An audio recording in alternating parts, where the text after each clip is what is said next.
companies have cultures. So it may be the culture that you're in that's the norm, and maybe you don't have the rank or whatever to change it. But this is where coming from a place of empowerment that you can actually decide going, you know what, I want to get to an environment where this shifts. And that's some of the healthy boundaries that you can hold too. And saying whether it's with this company or me moving to another company.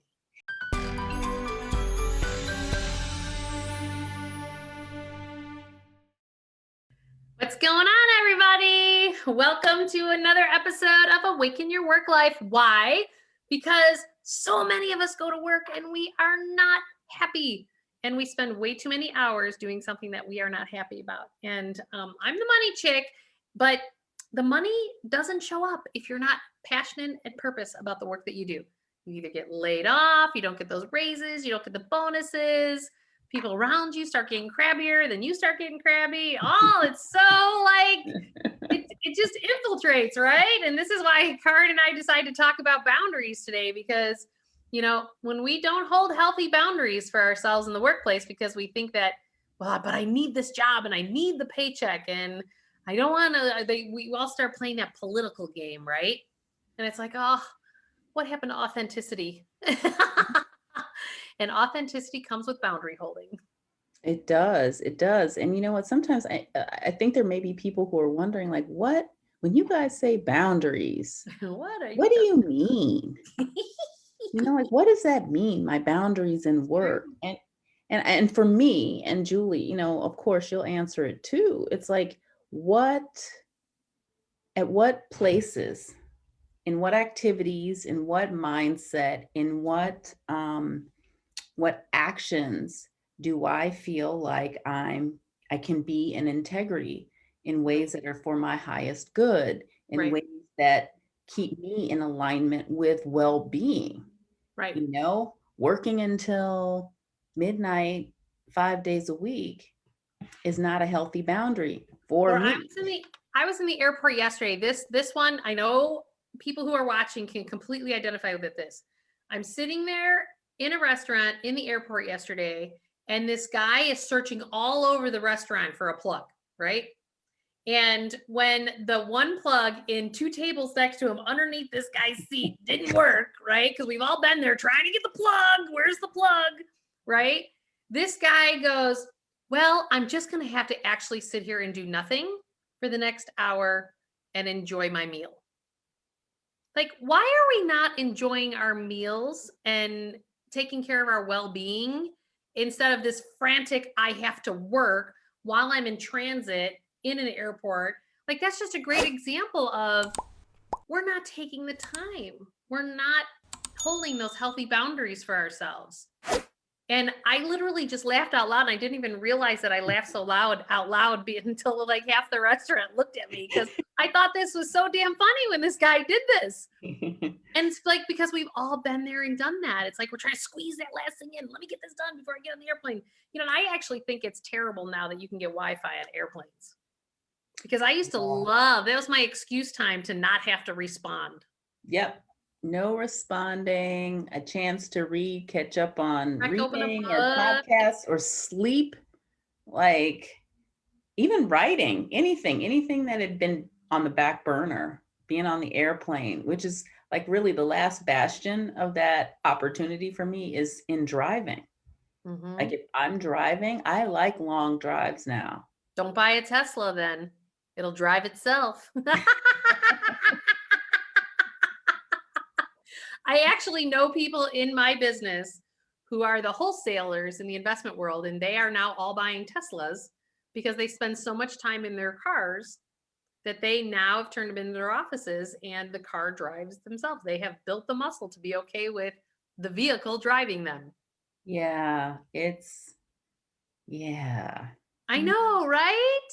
And here's the thing, like, I think that many people have discovered that they knew it already, but now this last year has given us an opportunity, quite frankly, to not work at capacity or to jam so hard. And I think I think people are going to be reluctant to return to a way of life that requires them to jump on that 7:10 train, to get into the office by 8:15, to jam until 5:30 or 6 o'clock, to get home, and like that rat race mentality. Right. I think people are going to want to resist that. Right. And what we're discovering that it's possible to resist that. Hmm. The other thing I think for people is to consider what's a real requirement and what is an assumed requirement as it relates to boundaries. Well, because so Like, often we've created those stories, right? yeah, That like, that's how we've trained people to treat us that way. So then right, they know how you show up in the world, whether that's real or not, because that's right. what you've created. Because we have to remember we're the creators of our own lives.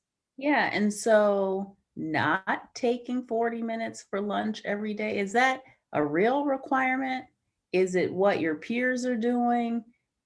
Is it what you've just become accustomed to doing? Like grabbing lunch, bringing it back to your desk, eating while you're working. Really?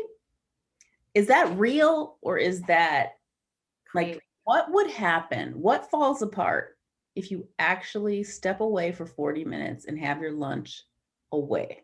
Hmm. Nothing. Nothing is likely to fall apart. So why not do it? Right. Why come back and eat at your desk? And honestly, there's psychologists and sociologists have discovered that we need a break. When you're working on something that's intense, you need a break. Right. And then you come back and you look at it and it's like fresh eyes, right? But like trying to work on something for 6 hours or 8 hours straight, Or meetings that go more than an hour. yeah, no need. Yeah. No. Yeah. Meetings that are not active decision making environments, or brainstorming sessions of some sort, some reason for there to be a collaborate, for people to be sitting in the same room. Hmm. But you don't need to sit people in the same room just to report. Right. That's not necessary. No, and often it drives me crazy, like when I'm sitting in a business meeting and then everybody's on their phones and they're not even like paying attention. So the meetings are taking longer because not everybody's fully engaged. And so this is where some of these healthy boundaries, I actually had somebody, and remember it's cultural. So if you're in companies have cultures. So it may be the culture that you're in that's the norm, and maybe you don't have the rank or whatever to change it. But this is where coming from a place of empowerment that you can actually decide going, you know what, I want to get to an environment where this shifts. And that's some of the healthy boundaries that you can hold too. And saying whether it's with this company or me moving to another company. Yeah, and I want to also like underscore, you are not ever completely powerless. I was going to say, let's talk about what happens or how to recognize when you're not holding a boundary. Well, that's to me, you really have to pay attention to your body intelligence, because our bodies tell you the answers. Like I am forever asking people, well, how does it feel? And they always tell me what they think. Always. Why? Because we have a very good educational system and it's taught you to reason. This is the age of reason, like reason things out, right? Yeah. Like we reason things out. The problem is we have ignored our body intelligence, which is the feeling part of the equation, to share then how, and they're like, and I'll have to like, okay, I understand that that's the way you think. I said, tell me how you feel. And then they try again and they tell me how they think in a different way. And I'm like, drop into your body. Like, let's take a deep breath. Like, you're not even coming from your body intelligence. I'm like, so this shows up when you're not holding healthy boundaries. Like, are you feeling anxiety? Do you feel depressed? Do you feel excited? Is it making you giggle? Is it making you get that grin on your face that you just Mhm. can't wipe off? Yeah. Like, what is that physical body reaction? Because I write about this in my book, The Emotion Behind Money, which is my first book, that our bodies are way smarter than our minds, Way. way smarter, but we've ignored them. And we've abused our bodies with eating, smoking, drinking, not getting enough sleep. And this all turns off and dims our body intelligence. Yeah, and we haven't really gotten into the mind body connection a lot here because I know that you have conversations, you've got some other awakened series, but you know, the body is going to give you symptoms Hmm. of when things are not right. Like ailments are notifications that there are things that are not right, right? That seems pretty obvious. But many of those things have roots in our lifestyle and in our emotional body. Mm, It's like, so true. I've got heartburn. Hmm. It's not just heartburn. No. There is a great book out there by Louise Hay that's called Heal Your Body, Heal Your Life. Yeah. And she talks about and I found this book when I was researching for when I was writing my first book on the emotional side of things. Our emotions actually tell our physical limbic system in our bodies. So if you have an emotion, you have heartburn, right? So the heartburn has been created. And actually, let's use this as an example. I have her book on an app on my phone. And if you look up heartburn, we're just going to play here a little bit to show people what we're talking about. So heartburn, let's see. Heartburn. The emotional cause of heartburn is fear, fear, fear, clutching fear. So you operate in the world from a place of being in a fearful state. And the new thought pattern, because again, our limbic system sends messages. So if you're operating in fear, you're telling your limbic system going, this is how we operate, this is how we operate, this is how we operate. And then it tells your body to, that's what creates the heartburn. Okay. It causes the acid in your body. Yep. And the new thought pattern that she says that we have to start to shift to so that our limbic system can send a different messages. I breathe freely and fully. I am safe and I trust the process of life. Yep. Here's the thing for those of you who are listening, it is a muscle, it is a practice. Don't feel badly if you're starting to recognize things like, ooh, that's me, or ooh, I've done that, or ooh, that's what my life is like right now. It's okay. Right. It's completely okay. Absolutely. The point is to begin to recognize what's happening and then choose what you would prefer, Right. and we all have to start someplace. Mm-hmm. We have to start someplace. And we've all, Julie and I have both evolved from what we knew, Mm-hmm. which starts with how we're raised, Totally. right? Really? Communities Like, we grew up in, right? It's not only our households, it's the communities too. right. Yep. How we were socialized.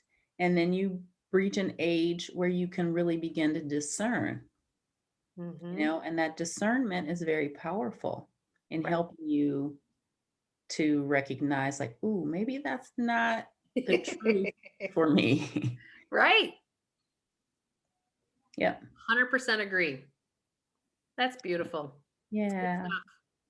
Well, by all means, like any of you who are watching, like we would love to help you in your work life.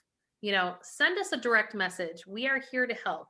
And Karin and I can talk about like healthy boundaries and everything that we've been doing for weeks now. And but we want to make sure that we're really helping you on an impact. So if you'd like to be on a panel with us Come and on over. come on over. We are definitely happy to help you along your journey. And I did put a link below. I am giving away my book, Awaken Your Wealth, at no cost, just for shipping. No charge for the book, Get it. not shipping. And Karin, I put there Beyond Blind Spots is where they can get a hold of you. And anything else you'd like to share with those watching? Just be willing to stand in the neutral zone and say, Yeah. I wonder, and Yeah. watch My new how word is things interesting. open. My new word is interesting. I'm like, when things arise, I go, well, that's interesting. That is my absolute favorite word. Like, really, it is the most neutral word for Curiosity. right? Like, oh, that's interesting. And that's how you stay in neutrality. That way you don't go into your old patterning and your reactivity, and you're holding space for that muscle to build. Mm-hmm. Indeed. Beautiful thing. Well, all right. Well, thanks everybody. We'll see you next Wednesday for another session of Awaken Your Work Life. Always great. Bye. Bye.